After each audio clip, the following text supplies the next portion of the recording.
Okay, well it is October 26th and I am going to do my final harvest of the Greenstalk peppers. So, as most of you know, we had the storm come through here in western North Carolina, and prior to the storm, the day before, I moved these into my garage to protect them from the wind, and I'm so glad that I did because it is quite possible these would have blown over. My other ones did not, that are up on my deck.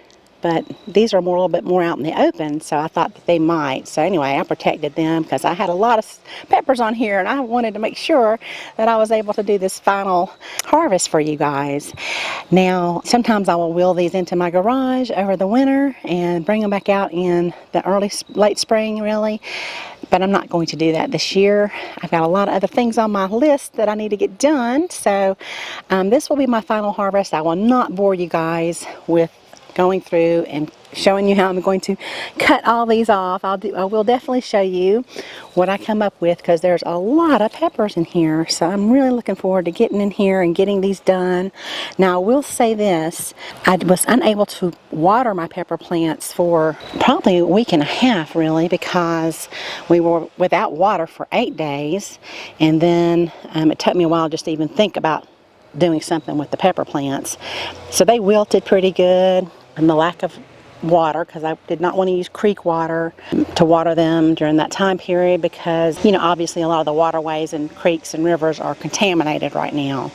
So it's not something I wanted to put into my soil, and I did not want to use my good drinking water for that because I was unsure how long we would be without water. So anyway, what I'm trying to say is they wilted really bad. I don't think I have a picture of them, but the leaves were falling off. A lot of the fruit got sunburned. Like here's one here. You can see how wrinkled it looks. It dried out. There's about 2 or 3 on here like that. There's one there. But most of it, everything looks great. There's another one there. But most of the fruit looks great, so I'm going to get in here and get busy. I also want to show you our yard. There were some volunteers in the area helping out with some of the cleanup around, and we didn't have anything fall on our house, and we didn't have like trees over our driveway, which could have caused like a hazard of some sort. So I felt bad asking them to help us with the trees and stuff, but they were really nice, and they came over, cleaned up all of this for us. I was just so thankful. We did end up obviously paying them to do it, but very reasonable, and I just was very grateful. So I'll leave the name of their company here, so just to give them a little shout out. If you live in, I think they're out of eastern North Carolina. So let me go ahead and get busy cutting these peppers, and I'll show you what I come up with. Okay, so here's what I ended up with. A basket full of red and yellow sweet peppers. Just wonderful.